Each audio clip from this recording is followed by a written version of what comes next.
கூட்டல் பேசினால் பதவியை பறித்து விடுவேன் என தியாகராஜனுக்கு டோஸ் விட்டாராம்.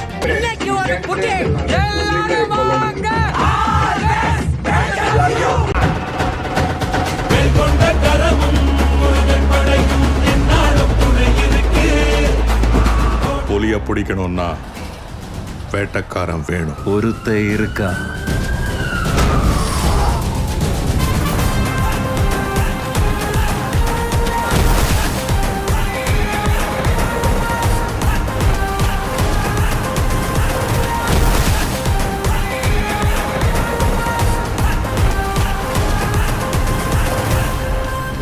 கூட்டுறவுத்துறையில் கடத்தல் அதிகரித்துள்ளது.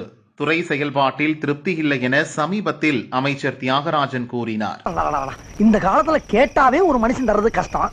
நீங்களா வலிக்க கொண்டாந்து தர்றீங்க பாருங்க. உங்களை மாதிரி மனுஷன்லாம் இருக்கனாலதான் கொஞ்சமாச்சும் மழை பெய்யுது.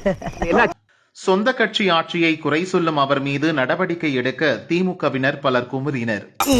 என்ன நம்ம பேசுறா ஏதாவது பேசுறா? என்னடா அப்படி முறைக்கிற? என்ன முறைக்கிற? என்னடா திருட்டு மொழி பிடிக்கிற? உன்கிட்ட என்னடா பேச்சு? வா இன்ஸ்பெக்டர் சொல்றவா? ஐயோ அப்பா வேணாப்பா வேணாப்பா. ஆடா அங்க வந்து சொல்றா. வாடா கால பிடிச்சு கஞ்சரி வேணாப்பா. அங்க போய் சொல்றா. கேளுப்பா. நான் சொல்றேன் கேளுப்பா.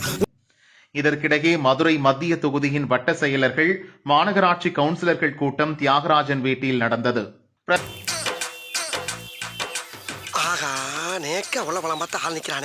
பிரதமர் மோடி, மத்திய அமைச்சர் நிர்மலா சீதாராமன் என்னை சந்திக்க கூப்பிடுகின்றனர்.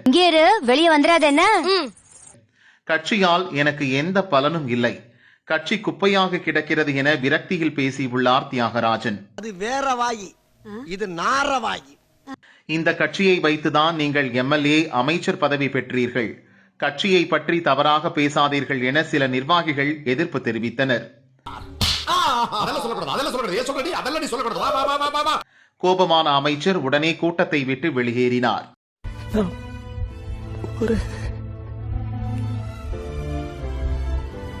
கூட்டுறவுத்துறையை தொடர்ந்து கட்சி குப்பையாக கிடக்கிறது என அவர் பேசியதும் முதல்வர் கவனத்துக்கு போனது.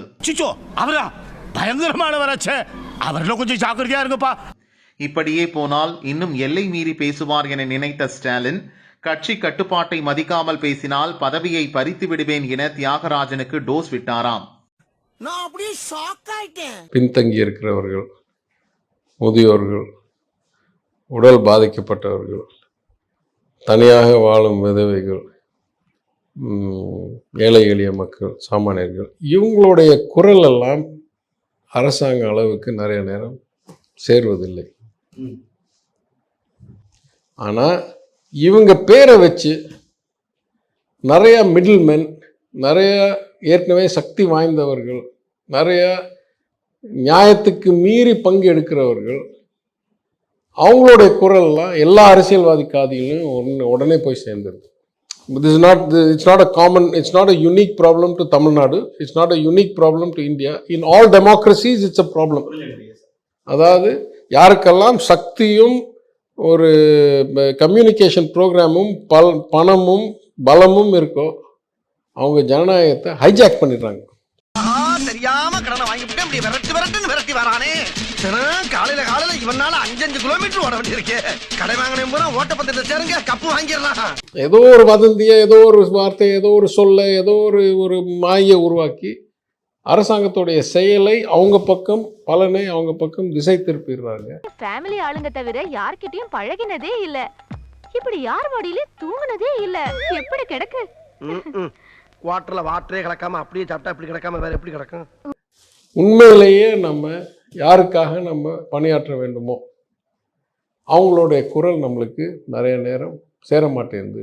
நம்ம போய் தேடி கண்டறிந்து ஒவ்வொரு செயலும் நிஜமாவே இது அவங்களுக்கு போய் சேருதா என்று சிந்திச்சு பண்ணவில்லை என்றால் இயற்கையான விளைவு போய் சேராது. அடங்கப்பா, இது உலக நடிப்புடா சாமி. ரோமன் எம்பையர் இருந்துச்சு, அப்புறம் கொலோனியல் எம்பையர் இருந்துச்சு. இந்த மாதிரிலாம் காலத்தில் இன்டெகிரேஷன் வாஸ் ஹை. அப்புறம் பிரிஞ்சு தனித்தனியாக போனாங்க, அப்புறம் திருப்பி ஹை, பிரிஞ்சு தனித்தனியாக போனாங்க. இப்போ வேர்ல்டு வாருக்கு அப்புறம் எல்லாம் பிரிஞ்சிருந்துச்சு. இப்போ திருப்பி 50 வருஷம், இது நார்மலாக 5 வருஷம் 10 வருஷம் சைக்கிளில் 50 100 200 வருஷம் சைக்கிள். அப்போ தம்பி இது நீ பார்க்கறதுக்கு தூக்கில் தொங்கலாம். மாற்றம் வந்தால் தானே முடியும்.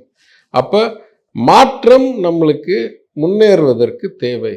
முண்டை போட்டாதான் பயப்படுறானுங்க. எப்பயுமே நம்ம வந்து நம்மளோட நியாயத்தை கேட்கணும், தட்டி கேட்டாதான் நமக்கு சரி வரும். என்ன வித்தியாசம்? நீங்கள் கம்பெனியில் இருந்தீங்கன்னா நீங்கள் மாறலைன்னாலும் உங்களுடைய கம்பெட்டிலாம் மாறிடுவாங்க மார்க்கெட்டுக்கு ஏற்ப. என்னடா மறுபடியும் அதே இடத்துல வந்து நிக்கிறான்? இந்த பணியில் அனைவரோட சமூகமாக போகிறது தான் விளைவு கூடுதலாக கிடைக்கிறதுக்கு வாய்ப்பு. அது இன்டெலிஜென்ஸ். ஆனால் என்னை பொறுத்த வரைக்கும் பொதுவாக பாஜகன்னு நீங்கள் சொன்னீங்கன்னா நான் சொல்லுவேன் கொள்கை வேறுபாடு உண்டு. ஆனால் அங்கே டெல்லியில் இருக்கவங்களும் அரசாங்கத்தில் உட்கார்ந்துருக்கும் போது அரசாங்க பணியை செய்கிறது தான் முக்கால்வாசி இல்லை 90% நினைக்கிறாங்க. அதே மாதிரி நாங்களும் அரசாங்கத்தில் உட்கார்ந்துருக்கும் போது மக்கள் பணியை தான் செய்கிறோம், அரசியலுக்கு அப்பாற்பட்டு. அதான் இன்னைக்கு இருக்கு ட்ரெண்ட். பேங்க்கா உங்கள்கிட்ட கேட்குறேன் சார், ஹிந்தி படிக்கிறனால, ஹிந்தி தெரிஞ்சுக்கிறனால ஏதாவது பிரச்சனை இருக்கா சார்? நம்மளுடைய வளர்ச்சிக்கு அது ஏதாவது ஒரு வகையில் உதவியாக இருக்கும்னு நீங்கள் நினைக்கிறீங்க? டேய் அங்க என்னடா குசு குசுன்னு? ஐயோ அங்கிள், அது நாங்க இல்ல. உலகத்தில் எத்தனையோ மொழி இருக்கு. எந்த மொழியை யார் வேண்டாலும் விருப்பத்துக்காக தெரிந்து கொள்வதில் எனக்கோ எங்கள் கட்சிக்கோ எனக்கு தெரிஞ்சு எந்த ஒரு எதிர்வினையும் இல்லை. வீடியோல படம் எடுத்தாச்சு, வர்ற பொங்கலுக்கு ரிலீஸ். ஒரு கேம் சேஞ்சிங் அனௌன்ஸ்மெண்ட்டாக தேர்தல் அறிக்கையில் பார்க்கப்பட்டது இல்லத்தரசிகளுக்கு 1000. அது எப்போதுங்கிற கேள்வியை தொடர்ந்து எதிர்க்கட்சிகள் எழுப்பிட்டே இருக்காங்க சார். அது அடுத்த பட்ஜெட்டில் எதுவும் எதிர்பார்க்கலாமா சார்? வாய்ப்பு இல்ல ராஜா, வாய்ப்பு கிடையாது. நான் ஒன்று சொல்கிறேங்க, எனக்கும் என் தலைவருக்கும் பெரிய வித்தியாசம். தலைவரோட பார்வைக்கு என்ன அர்த்தம் தெரியுதா? முட்டை போட சொல்றாரு, மரியாதையா முட்டை போட்டு போ. பசிக்குதுன்னு சொல்லு, பிச்சை போடுறேன், மிரட்டுற வேலை வச்சுக்காத. பல வகையில் ஏன்னா தலைவர் எனக்கு இது வரைக்கும் தெரிஞ்ச அரசியல்வாதிகளில் ஏதோ ஒன்று சொல்லிட்டா தினம் எங்களை கூப்பிட்டு விரட்டுறாரு. ஏங்க எனக்குங்க. ஹாய் ஐயனார். இதுல ஒன்னும் குறைச்சல்ல. எங்க போற? போகலான்னு பார்த்தா கூட விட மாட்டேங்கிறானே. என்ன தனியா உட்காந்து என்ன பண்ணிட்டு இருக்க? ஜோடியா எங்கடா உட்கார விட்ட? என்ன இன்னைக்கு ரொம்ப நல்ல மூட்ல இருக்கிற போல இருக்கு. இப்படி நொந்து போய் உட்கார்ந்துருக்கேன் பூரா உனக்கு நல்ல மூடுல இருக்காயின்னு அர்த்தமா? சரி மாசா கெத்தா கேப்டனா